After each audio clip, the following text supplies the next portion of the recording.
you ever kiss me? I'm not. Welcome to my final, but not totally final, Little House on the Prairie book review. Today we're going to be talking about Laura Ingalls Wilder, The First 4 Years. So this book came after the 8 entries of the Little House on the Prairie series. But this book in particular, and if you notice that it's shorter, she wrote little concepts and little diary entries of her life post living with her parents and her sisters, and she died, so she never got to put it all together and make one final book. So this book was put together by her, for her, by her daughter Rose, and we get to see the first 4 years of a young marriage in the 1800s, which is so awesome because it has such familiar and familiar are the same word, right? But you say them differently. Familiar and family based concepts that are still intact today, which shows that the psychology of family, no matter what decade or century you're in, it has the same plot points and same energy. Like this book, I finished it yesterday. So this book showed me what is marriage and what marriage is. It's the same sentence, you change one word and it changes the feeling of the sentence. But it showed me that marriage is sticking with one another through the happy, through the sad, through the dry, through the spring, through the winter. She showed me that in the 1800s, they viewed seasons, we have 4 seasons, right? They viewed the seasons as 2. It was either winter season or it was spring season. Okay, never mind. They have a little bit of summer in there, so they have 3. And it's the idea that in the winter, you hibernate, and in the spring, you prepare your soil, you prepare and plant your seeds so that you have food to eat in the winter. And it showed me that, let me read you a passage that I read yesterday that was so cool, and I think it captures the American spirit in one chapter, in one paragraph. Okay. It would be a fight to win out in this business of farming, but strangely she felt her spirit rising for the struggle. The incurable optimism of the farmer who throws his seeds on the ground every spring, betting it and his time against the elements, seemed inextricably, I do not know that word. Let me show it to you. Inextrely, to blend with the creed of his pioneer forefathers, that it is better further on only instead of further on in space. It was further on in time and over the horizon of the years ahead instead of the fat horizon for the west. Okay, so that was like a lot of words. Like I think she was like trying to sound too smart for herself, but she was a teacher, so she understood how to talk.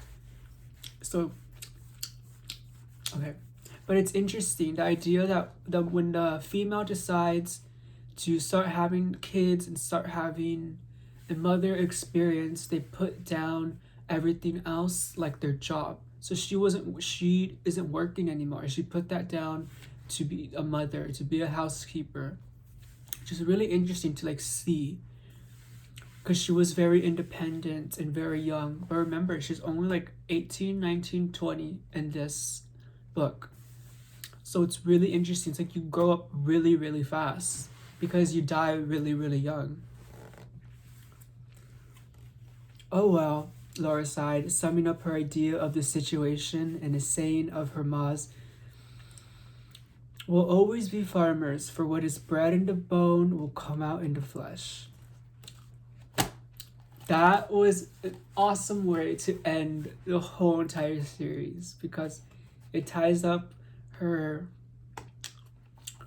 childhood experiences of the first 8 books, bringing in her mother's philosophies, and now being able to understand your mother's philosophies because you are a mother yourself. That is so cool. I wonder how it felt for her to write that last page.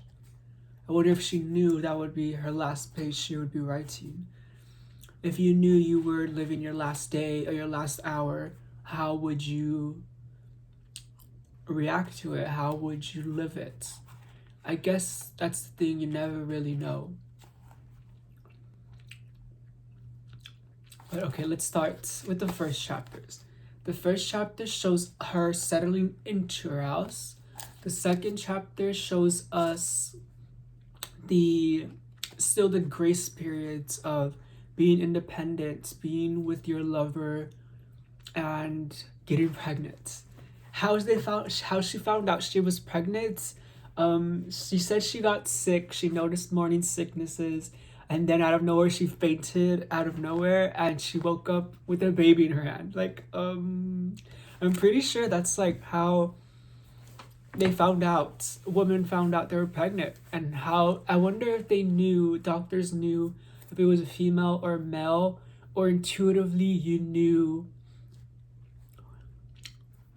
what child you were given to. She was, when she told, wait, how did she find the name out? She was on her buggy rides on the horses with her husband. The nickname she gave him was Manly. His name was Almanzo. And they were going through the orchards and the flowers, all the violets, all the roses, and they were picking names, and she knew the name Rose. She was like, I'm giving her the name Rose. So she knew it was gonna be a girl. I wonder if everybody back then knew and followed their own intuition of what their body and their heart and their soul was saying, because there was no outside sources. Literally, like, people live 15 miles apart to intervene with what you feel and what you think. So it just went on intuition. She knew it was going to be a girl, and she was like, the name Rose, that's her name. I wonder if our parents, we should ask them, like, how they picked our name, and if they knew while we were in utero that we were going to be a male energy or a female energy. Because you have to, right? Because it's inside your body. It's so crazy to be a woman, right? I would know. But I loved reading these books because it let me read from a female's perspective, from a 5-year-old to 20-year-old, that how a female thought in the 1800s. And if you were to write in your diary today, you don't know it, but you are writing based upon the century you are in, and all the minuscule stories or the mundaneness of your life is so cool and so important. In 200 years from now, I know it sucks, we're not going to be alive to like see the impact, but from 200 years from now, those little minuscule mundane stories we have will be considered old, vintage, groundbreaking, independent, sweet memories. That's what I really enjoyed about reading about a girl's perspective in the 1800s. It puts my perspective into perspective. It's weird how you can use the same word so many different ways, right?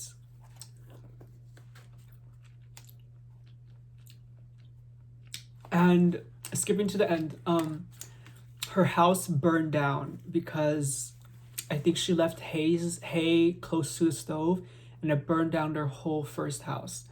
I think that story, yes, it's an event, but I think it symbolizes the hardship of marriage and the hardship of living life on your own fruition. Is, what does a house symbolize? House symbolizes your home base, your security, your privacy, and for it to burn down just speaks bigger volumes. but it also shows you what you do after it, how resilient you are, how strong you are, and how you don't need that much to live your life. Because their house burned down, so they had to go build a smaller shanty and live in it. And everything burned down, but there was one thing that didn't, and that was a plate that they bought for their first Christmas together. And that could symbolize you don't need the house to be home. Oh my god, that's so beautiful, huh? I would love to go to the museum to visit the Little House on the Prairie constructions. I wonder if Laura still hangs out there. I want to go meet her. I would recommend this whole entire series, and when you're ready for this book, read it when you're ready, because I couldn't have read this before reading the other ones. It's just a perfect ending, and now I get to read her daughter's stories. Rose, she has a collection of stories too, that she saw her mother. So she was like an observer of a writer, and to be observing a writer, you don't know it, but you're playing a part in their story while you're writing your own story. Really weird. Everybody's a writer, right? If you turn your phone on, everybody's a YouTuber. If you turn on a car, everybody's a driver. Like, I don't know. But I recommend reading about lives and teenage lives before your own life, so you understand that they had to live their teenage lives so that you can live your own teenage life. Pretty cool, right?